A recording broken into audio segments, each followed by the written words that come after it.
From moral panics to editorial bans, LGBTQ plus superheroes have faced an uphill battle since day one. There's been a lot of progress over the last few years, but we still haven't come close to making up for the decades of erasure and ignorance that surrounded queer and trans comic book characters. I'm Kaya. And I'm Dev, and to celebrate Pride Month, we're looking at the history of queer comic book superheroes to show how LGBTQ plus superheroes have come a long way. In the early days, comics were governed by a self-censoring code, which banned any depictions of queerness under its rule prohibiting, quote, sexual abnormalities and sex perversion.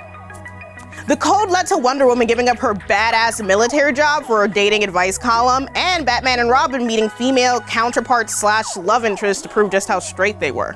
You have grown up quite nicely. Really? Robin is very straight. He, definitely. Yeah. All of them. One of these characters, Kathy Kane's Batwoman, will become an important LGBTQ plus icon in her own right, but that wouldn't happen until the next millennium. I had quite a crush on you. Really? I thought you were totally annoying. Took me a while to get a hang of the girl thing. Yeah, me too. We'll get there, but first let's stop in the 80s when the comics code started to fade and we started to see some early attempts at queer and trans representation. DC's first outwardly gay superhero was Extraño, a Peruvian wizard whose name came from the Spanish word for strange or queer. Sadly, Extraño's character was even less subtle than his name.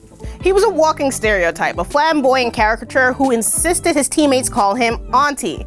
During the height of the AIDS epidemic, he was infected with HIV by a vampire called Hemogoblin. It was just like a whole wildly offensive attempt to address the ongoing crisis and help spread the harmful misinformation that HIV can be transmitted through a scratch. Extraño was forgotten for years until he was reintroduced to the DC universe in 2016 by bisexual writer Steve Orlando, who gave him a much more dignified makeover. DC's first attempts were clumsy, but at least they tried. Marvel, on the other hand, forbade any mention of queerness for years. During editor-in-chief Jim Shooter's tenure from 1978 to 1987, he allegedly instituted a strict no gays in the Marvel Universe policy. That didn't sit well with a lot of creators, including X-Men legends Chris Claremont and John Byrne. Most X-fans know Nightcrawler's mother is the shapeshifter Mystique, but originally she was known as his father. Mystique had a close relationship with her fellow evil mutant Destiny, and Claremont wanted to portray the two as lovers. Destiny was going to be revealed as Nightcrawler's mother, who conceived him after Mystique shapeshifted into a male form to do the deed. Marvel nixed their relationship, citing the comics code, which was also their reasoning for keeping Northstar in the closet. From his 1979 debut, Byrne wanted to portray his Canadian Crusader as gay, but he was only allowed to subtly hint at it. It wasn't until 1992 that Northstar was permitted to utter the simple but liberating phrase, "I am gay." It was a huge moment for the mainstream comics, as was his wedding to his partner Kyle in 2012, the first same-sex superhero marriage in history. By no means did it fix the industry's problem with LGBTQ plus representation, but it was a big step forward and helped steer the entire medium on its path towards breaking down barriers.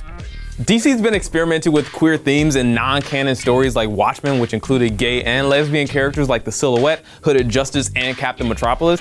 And in DC's legendary Vertical imprint, a new generation of writers was boldly exploring themes that their costume counterparts wouldn't tackle for decades. From the Sandman's realistic, positive portrayal of lesbian and trans characters to John Constantine's badass bisexual detective and the queer and non-conforming members of the Doom Patrol, especially Coagula, the first transgender superhero created by trans writer Rachel Pollock. Queer characters slowly began appearing in DC's mainstream comics too, like the Pied Piper, a member of the Flash's Rose Gallery, who came out of the closet in 1991, 1 year before the debut of Renee Montoya. I love Renee, she's great. Everyone follow Renee on Twitter and Instagram. Thanks, bye. She was a Gotham police officer who was outed by her asshole colleagues and later took up the superhero mantle of the Question. In DC's Wildstorm universe, Warren Ellis introduced Apollo and the Midnighter in 1993. They started out as parodies of Superman and Batman, and they soon evolved into the first openly gay couple in comics. Speaking of the Caped Crusader, remember the Batwoman who was created as a distraction from Bruce's ambiguous sexuality? Kate Kane? Great. Kate Kane was reintroduced in 2006 as an out lesbian who was kicked out of the military during the height of Don't Ask, Don't Tell, and used her training to clean up the streets of Gotham instead. Over at Marvel, they had eased up on their ban of LGBTQ plus characters, and in 2003, they touted the debut of a new Western series with a gay lead, the Rawhide Kid. Thank you. Unfortunately, Marvel relegated him to their adults-only Max line and slapped it with a content warning simply because the main character was queer. Marvel rightfully took a lot of flack, but to their credit, they responded to the controversy by introducing more queer and trans themes into their books, as did DC, Image, and the Indies. As the 2000s turned into the teens, we witnessed the birth of a new era.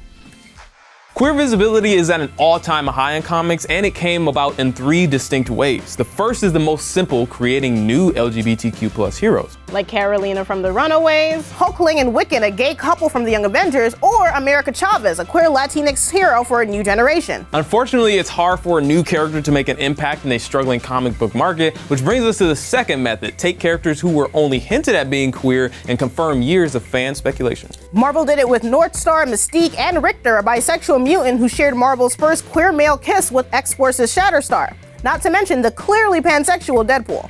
Like Beyonce says, please stop cheating on me. Marvel's done a great job, but DC is the master of catering to their queer fan base. DC is better! They are, in that way.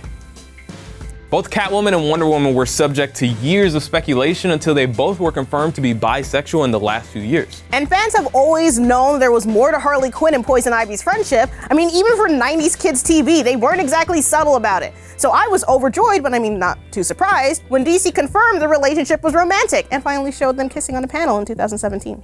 I had to defend this for years, and people were like, they're not together, and I'm like, yes! They, at the very least, Poison Ivy's in love with Harley. At the very least. I'm sorry. The third way to incorporate more LGBTQ+ characters is a little more controversial: retconning characters to make them more queer. DC did it with Alan Scott, the Golden Age Green Lantern, but Bobby Drake, aka Iceman, is probably one of the most famous examples. Marvel caused a lot of controversy when Bobby was revealed to be gay in 2012. As a founding member of the X-Men, it was a big deal for Bobby to come out. And even though a lot of fans had issues with such a huge change to a character they've known for decades, it showed a strong commitment to the LGBTQ+ cause.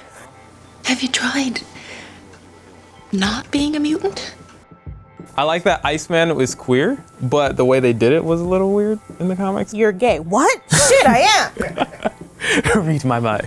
The X-Men are all about oppressed people fighting for acceptance, and representation is a hugely important aspect of that battle. Comic books have come a long way, but the movies still have some catching up to do. For all the success superheroes are having in movie theaters, the adaptations have come up short when it comes to queer representation, and it's not like they haven't had the opportunities either. Black Panther missed a chance to showcase Ayo, a queer member of the Dora Milaje, the same way Thor Ragnarok skipped right over Valkyrie's sexuality. Like, that's what Marvel wants: ambiguity. They don't want, you know. Wonder Woman gave us a subtle hint. They came to the conclusion that men are essential for procreation, but when it comes to pleasure, unnecessary. No. But her bisexuality could have played a bigger role, or any role at all. Somehow a raunchy, insane comedy like Deadpool has more LGBTQ+ visibility than the MCU and DCEU combined. From Deadpool's preference for pegging, to his crush on Colossus, to Negasonic Teenage Warhead's adorable relationship with Yukio. Hi, Yukio. Hi, Wade. It's by far the queerest superhero movie we've seen yet. And it's an amazing example of how easy, important, and rewarding LGBTQ+ representation can be.